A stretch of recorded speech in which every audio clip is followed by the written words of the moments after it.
Alam mo ba na kahit may ruling ang International Court na pabor sa Pilipinas, patuloy pa rin ang China sa pag-angkin sa ating karagatan? Sa video na ito, tatalakayin natin kung bakit legal, kung bakit matatag, at kung bakit makatarungan ang posisyon ng Pilipinas sa West Philippine Sea.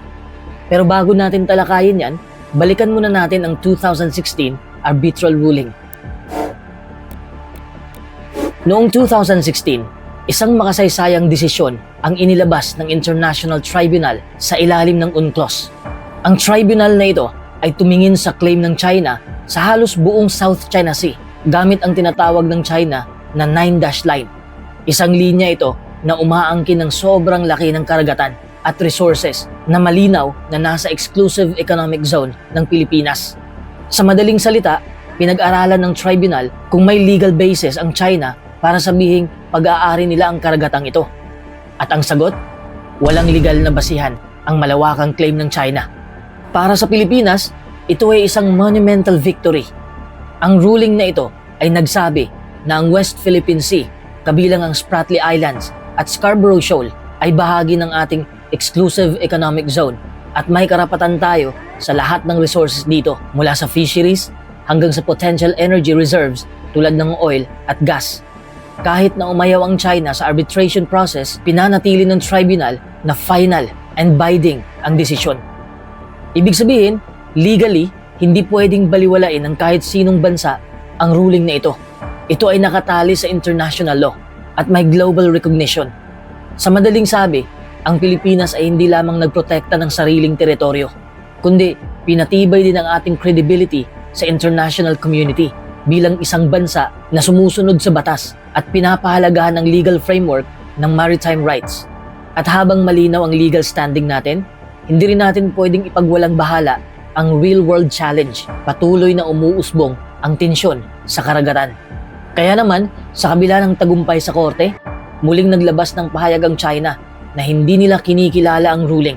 At dito natin makikita kung paano nagiging critical ang diplomatic at strategic na paninindigan ng Pilipinas sa harap ng ganitong sitwasyon.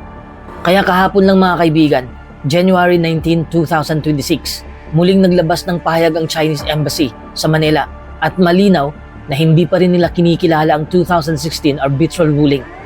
Ayon sa kanila, ang issue daw ay tungkol sa territorial sovereignty at maritime delimitation, kaya hindi raw ito sakop ng UNCLOS arbitration. Ngunit kung titingnan natin sa practical at legal perspective, ang kanilang stance ay hindi higit sa isang pahayag na naglalaman ng selective interpretation ng batas. Sa madaling salita, gusto lang nilang i-justify ang patuloy nilang pang-aangkin sa West Philippine Sea. Kahit malinaw na pabor sa atin ang international ruling, paulit-ulit na ginagamit ng China ang terminong negotiation at consultation. They claim that the dispute should be resolved bilaterally bilang paraan para maiwasan ang legal accountability ng global stage. Pero ang Pilipinas, bilang isang rule of law nation, ay malinaw ang paninindigan. We follow international law and we insist on what is rightfully ours. Hindi ito simpleng argumento lang. Ito ay laban para sa karapatan ng Pilipinas sa resources, sa fishing grounds at strategic waters na bahagi ng exclusive economic zone ng Pilipinas. At dito natin nakikita ang pinakamahalagang punto. Kahit pilit nilang i-challenge ang desisyon, hindi nito mababago ang moral at legal authority ng Pilipinas sa West Philippine Sea. Ngayon, paano nga ba tumugon ang Pilipinas sa muling pagdideklara ng China na hindi nila kinikilala ang 2016 arbitration ruling? Ayon sa Department of Foreign Affairs, malinaw at hindi matitinag ang posisyon ng bansa.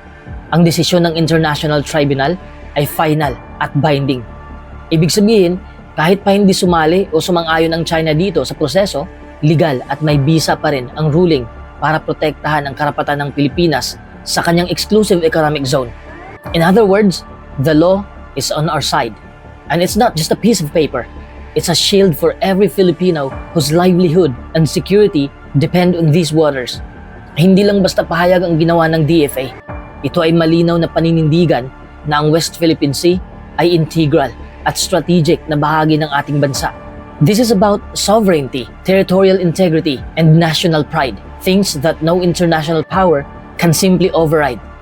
Dahil sa mga bangayan na ito, ngayon isipin natin ang posibleng mga mangyayari sa West Philippine Sea sa hinaharap.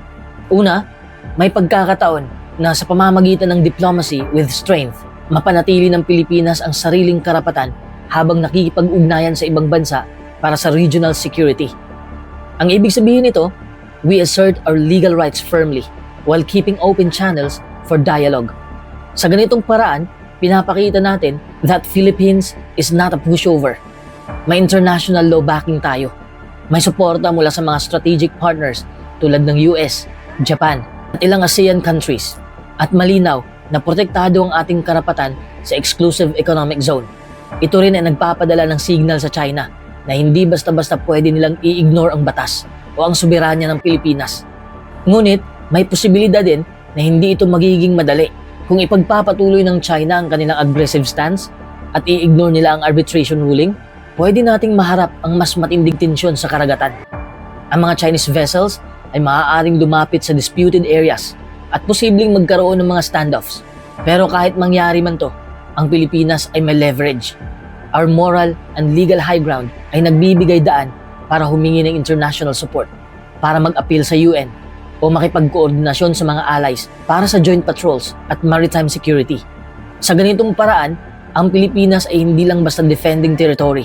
We are asserting that laws and rules matter even against a superpower. Sa pinaka-long term, ang paninindigan natin ay pwedeng maging benchmark sa buong rehiyon. Ipinapakita natin na kahit maliit na bansa, kung matatag ang principles at malinaw ang legal basis, kaya nating tumindig at hindi basta-basta palampasin ang pang-aabuso.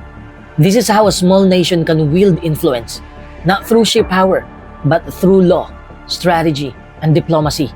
Ang bawat aksyon natin ngayon ay nagpapadala ng malinaw na mensahe.